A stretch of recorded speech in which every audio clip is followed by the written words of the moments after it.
Hey guys, Gabe Soares here again. When we did the appendix rebuttal last week, I had this one guy.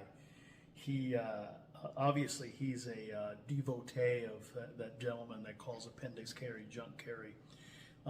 He was really upset, and he was saying that so and so, the guy at Wilson Combat, that a lot of his students can't even see their junk, and he'd like to see me do a video teaching some dude that was like 280 pounds or something like that. Okay, so here's the deal, because there are people like that, okay?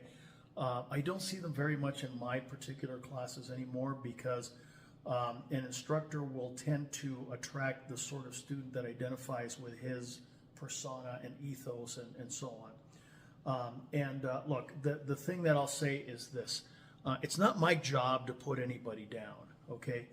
But it's also not my job to pat somebody on the head to make them feel good if they need to be told that what they're doing is wrong, okay? So it's an instructor's job to teach you, to tell you if you're fucked up, but it's also his job to help you fix whatever those problems are.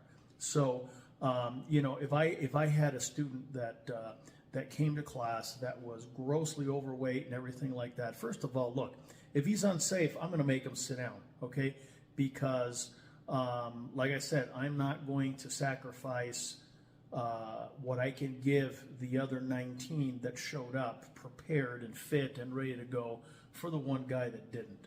I'm going to have him sit down. I'm going to have a talk with him. I'm going to try and fix him. But as far as that particular class, if he can't keep up, you know what? It is what it is. It's unfortunate, but that's the way I run things. Okay. Now, if I had somebody come to me that was, 280 pounds and diabetic and all this kind of stuff. Okay. And somebody said, you need to do a video with this guy. The last place that we would be? The shooting range. Because it's like, dude, you don't need to worry about some mugger or terrorist. Your own body is going to kill you. Okay? So the video would start with us driving to Sprouts or Whole Foods or wherever the healthy supermarket is. Okay? And we would get out and we would walk around the periphery of the store, and I would tell him, okay, see this, the meat counter, these are the former dead animals. You eat as much of this as you can, okay? And then we go over here and see all this green shit that people don't want to eat.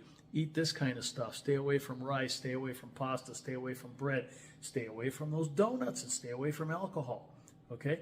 And I would create a diet for him that would increase his skeletal muscle mass and decrease his body fat, because that is an actual organ that is going to kill him.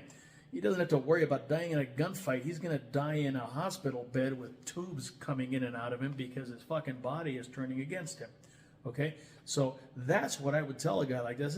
Don't waste your time with custom 1911s and getting off. You can't even get out of your car, much less get off the X. Okay? Drop about 100 pounds. Okay?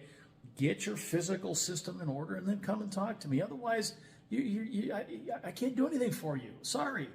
I mean, we want to be all inclusive and we want to be nice, and we don't want to tell the fat guy that he's fat. But you know what?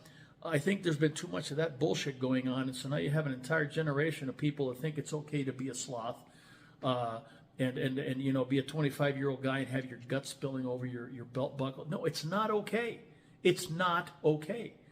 All right? So, to answer that particular dude on YouTube, that's what I would do. I would tell the guy and I would help him to fix himself. And I have done that hundreds of times through the years. I've got testimonials of guys that, Gabe, when I came and trained with you, I'd run out of breath walking up to and now they're paddle boarding, they're chasing women, they're having a great life. Why? Because they got their body in order. Okay? So that's what I would tell a guy like that, because that is being an honest instructor. You take a guy like that, you give him some fucking 1911 or whatever, and you have him draw, and he shoots a good score, make him feel good about himself, and send him on his way with a discount for your next class. You know what? That is bullshit. You're no different than the dude that's selling somebody a used car that doesn't work. You got to be truthful with your students. And if you get a guy like that, you know, your job is to fix him as a person, as a human being, as a body, and then teach him how to fight. Because you can't take some dude that can't breathe, that's running around carrying oxygen. You're going to teach a guy like that to gunfight? No. You got to fix problem number one first. Problem number two will address itself once problem number one is fixed. And that is the truth of it. That's the way it goes. Okay? So anyway, that's it. Gabe Suarez, and I'll see you soon. All right? I'm sure this one will piss somebody off, but that's good. All right. Peace out.